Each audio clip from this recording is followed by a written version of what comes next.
Hey guys, did you miss me?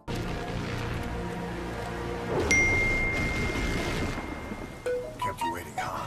Well, due to what I'd consider unpredictable, and let's be honest, kind of pretty damn predictable as many would say, removal of my channel and then its miraculous resurrection, I haven't been able to post any juicy new videos, as you might have noticed. And while I did manage to get my last video out there for the few lucky ones who caught it, it's still the reason I was gone for so long and stuck in what I would call YouTube prison. I actually can't thank YouTube and Google support enough, as they've really helped me through that time. Sometimes you just gotta remember to keep it PG on YouTube, and remember it's no longer 2016 when just about any level of lewd humor could go without any problem. And that's totally fine, we don't need another adpocalypse. But that elephant addressed and out of the way, I think it's become even more clear that the online indie animation scene can also find itself struggling in a similar sense online. And with my own personal issue on YouTube, I can totally see why it's enticing to want to jump to big companies like Amazon and Netflix as a safety net for any issues that could occur online. In the past couple of months, we've seen both Vivziepop and Glitch Productions turn to Amazon for help to promote their shows. In Vivzi's case, she pretty much signed on the dotted line and sold her soul to Daddy Bezos. But Glitch is far more precarious in their position. Now I know it's easy to say that they sold out, and trust me, I get it. I literally slapped that on a clickbait thumbnail. Gotta get views somehow, right? But truthfully, they're not full-on sellouts. Much like great animators and indie studios before them, they're simply using Amazon as a tool to promote their work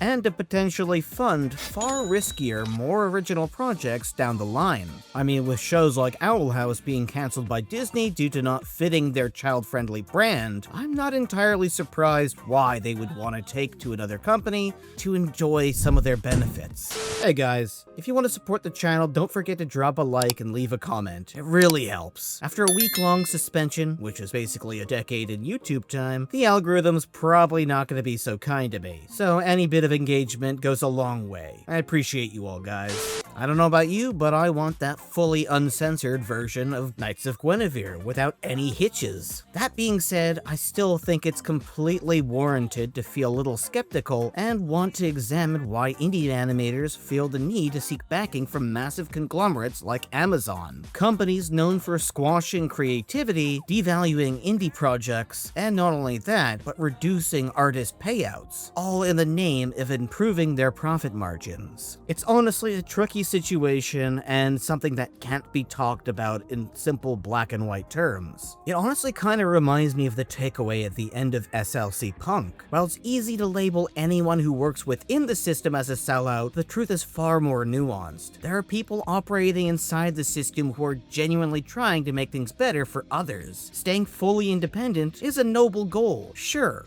but it comes at the cost of reach, impact, and sustainability. In the end, you're choosing to struggle more, often, and for far less, which in the end might actually hinder the creator's artwork in the long run. I think a perfect example of this is somebody like Speederoo of Punch Punch Forever. He successfully runs his own independent animation channel, entirely funded and built on his time, money, and deep understanding of the indie art scene. He collaborates with voice actors in a very grounded way, like casting a Japanese wrestler and voice actor for just a short appearance because he had to stay realistic about his budget when producing the episode. And Punch Punch Forever, while incredibly popular online, still faced major setbacks, like being removed from Google search results for a short period of time. Be sure to check out this video because he actually explains it far better than I ever could. Now just try and imagine the financial hit that must have caused. He largely works on his own, fully funds his own work, and has a small handful of animation collaborators that help him out with character designs. And yeah, while he does support himself through, let's just say, spicier means that the internet loves to joke about, at the end of the day, he's still just one man working through Patreon and other independent support channels. And as somebody who recently almost got Thanos snapped off the platform for what I admit was an incredibly stupid mistake, I get it. Big companies like Amazon can act as a safety net. If anything goes wrong creatively, or even algorithmically things aren't picking up for your channel, indie artists can lose their entire livelihood overnight. With no HR department, no boss to call, no support team, just silence. I'll be honest, I was pretty close to putting the fries in the bag.